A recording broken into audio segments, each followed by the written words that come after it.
বিখ্যাত সাহিত্যিক সঞ্জীব চট্টোপাধ্যায়ের একটি বিখ্যাত গল্পের দ্বিতীয় অংশ আজ আমি পাঠ করে শোনাচ্ছি।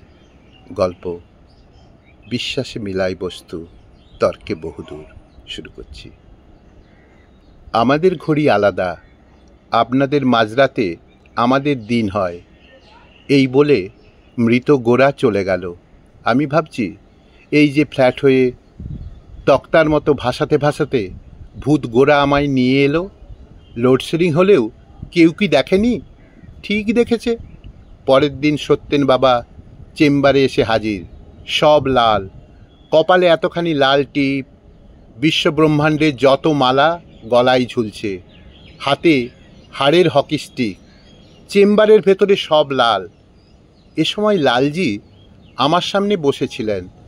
লালজি খিলজি অ্যান্ড সন্সের মালিক, কোটিপতি, বস্তা বস্তা টাকা, কিন্তু ধার্মিক। 10 ফুট উঁচু গণেশের মূর্তি বসিয়েছেন।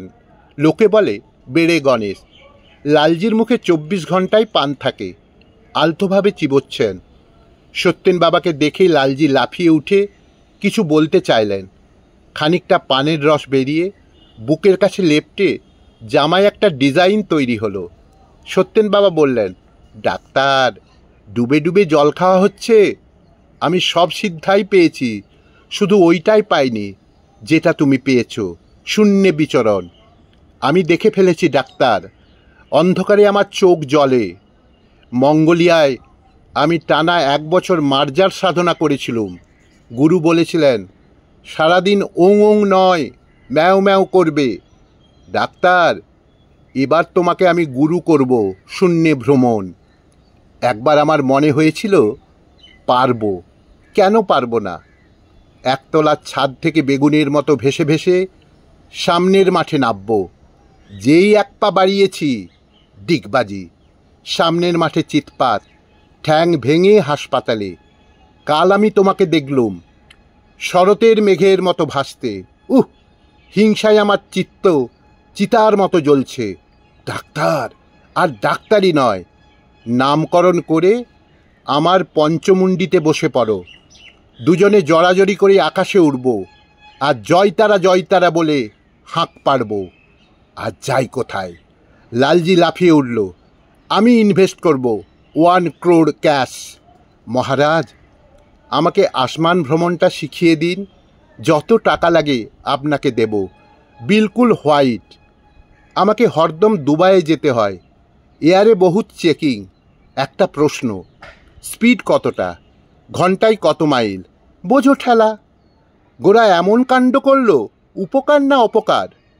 মেজমামা বললেন, গল্পটা বেশ ভালোই ফেদেছ। সকালে ভূত আর চলে না। ভূত মানে অতীত, পাস্ট। সেকালে বর্ষার রাতে ভালোই জমত, ওসব একালে অচল। বড় মামা বললেন, গোরা বলে কেউ ছিল না? ছিল। ওয়েট তুলতে গিয়ে মারা যায়নি? গেছে। তাহলে তাহলে আবার কি? অপঘাতে মরলে ভূত হয় কি না? কুসংস্কার।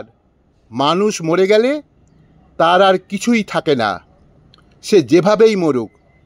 কাঠ পুড়লে কি হয়? ছাই। ছাইও একটা বস্তু, একটা কিছু। মানুষের ছাই আর কাঠের ছাই অনেক তফাৎ। কাঠের প্রাণ নেই, মানুষের আছে। সেই প্রাণ দেহ ছেড়ে যাওয়ার পর খোলটা পুরনো হয়। প্রাণ যেন একটা পাখি, গানে আছে, ফাঁকি দিয়ে পরাণ পাখি উড়ে গেল, আর এলো না। উড়ে গিয়ে পাশাপাশি কোনো গাছের ডালে বসে দেখতে থাকে তার খাঁচাটা পুড়ে যাচ্ছে। তখন সে কাঁদে। চোখ নেই তাই জল নেই, গলা নেই তাই শব্দ নেই। বেঁচে থাকাটা সে কিছুতেই ভুলতে পারে না।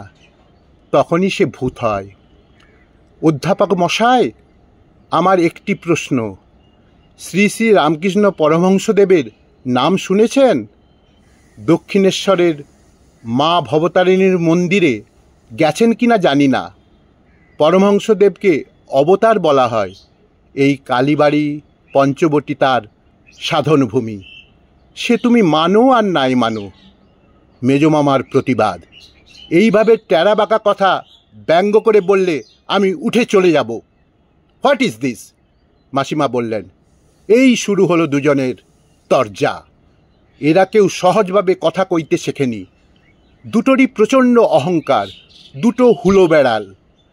বড় মামা ফিক ফিক করে হেসে বললেন, ওকে রাগাতে আমার খুব মজা লাগে, যেন একটা ভাল্লুককে খোঁচাচ্ছি। মাসিমা বললেন, আবার?